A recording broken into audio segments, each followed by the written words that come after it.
Hello guys, for today's video, nasa biyahe ako. Sakay ako ng KCR train. Papunta po ako ng immigration today para kumuha ng working visa as bagong kontrata. So, domestic helper.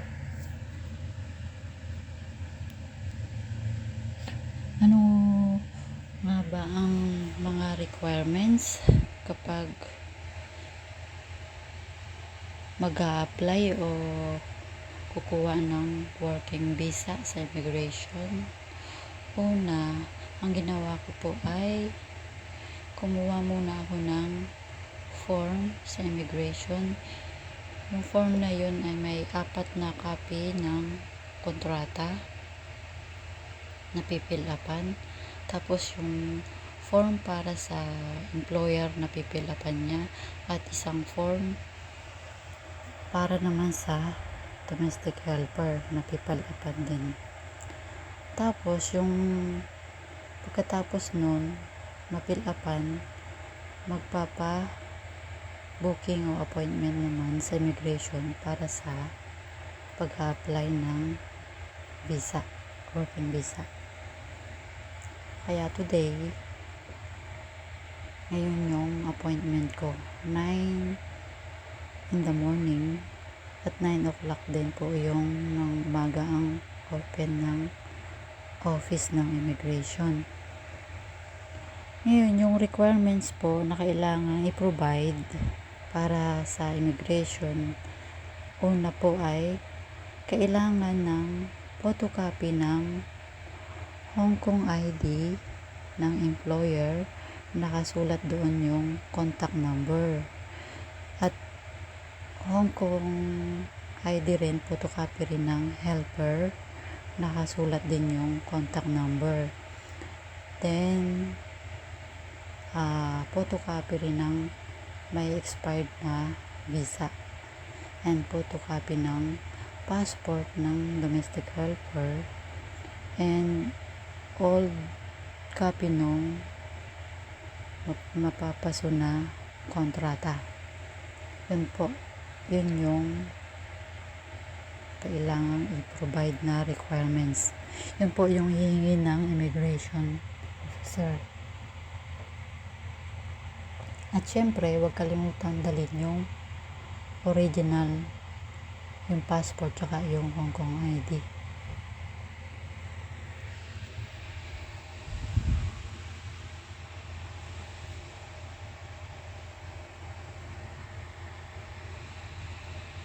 Ganun po yung proseso.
Ayan na, malapit na tayo sa bumaba.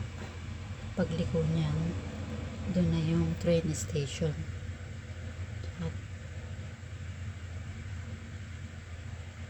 walking distance lang naman po mula sa train station papunta sa immigration building. Walking distance lang po.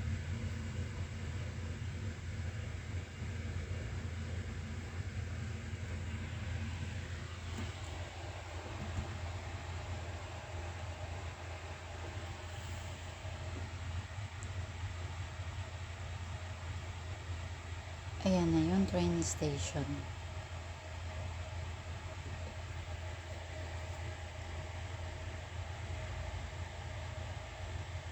Ayan yung Samshing train station.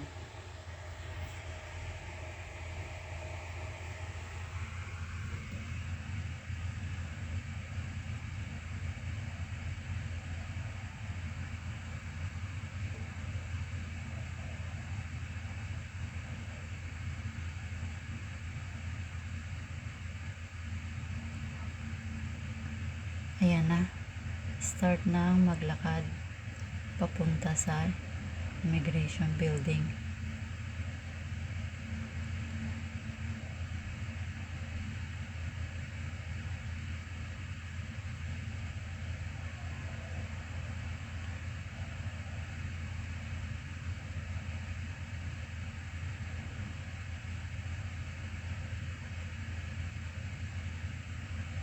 Gusto ko lang po pala magpasalamat sa It's a Thai family sa inyong suporta at panonood ng aking video.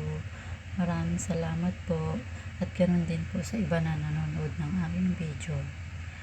God bless po sa inyo.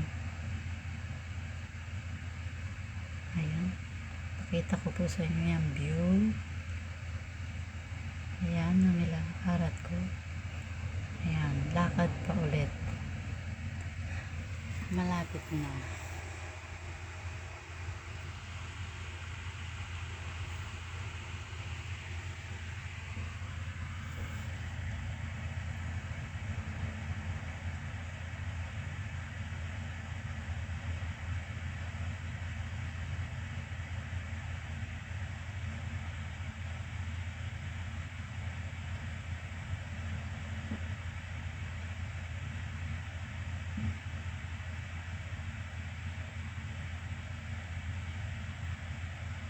At ayan na po ako sa may harap ng building. Nag-aantay lang ako ng stoplight para tumawid. At dyan, agat ako dyan sa taas. At yung escalator is closed. Ayan o, nakita nyo may close escalator. Kaya pupunta ako dun sa kabilang gilid. Dun yung hagdanan.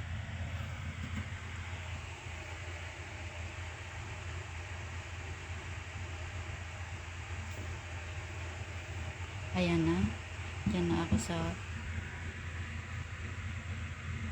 gilid o sa baba ng immigration building. Pakita ko po muna sa inyo yung view. Ayan. Maghahagdanan lang ako.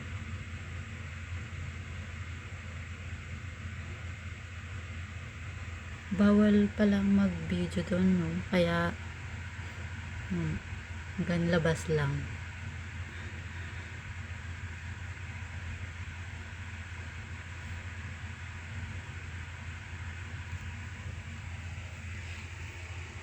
Maaga pa yan, siguro mga 8:30 lang yan. So nagantay pa ako, kaya video muna dyan. Ayan na, tapos na nga po ako. At naglalakad na raw po ulit ako papunta sa train station.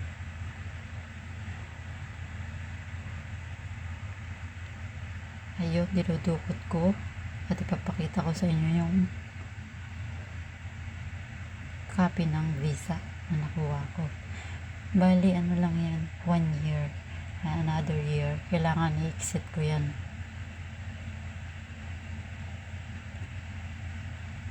Ayan po, maraming salamat sa inyong panonood. Please don't forget to subscribe to my channel, Sofia's Journey. Thanks for watching. Bye.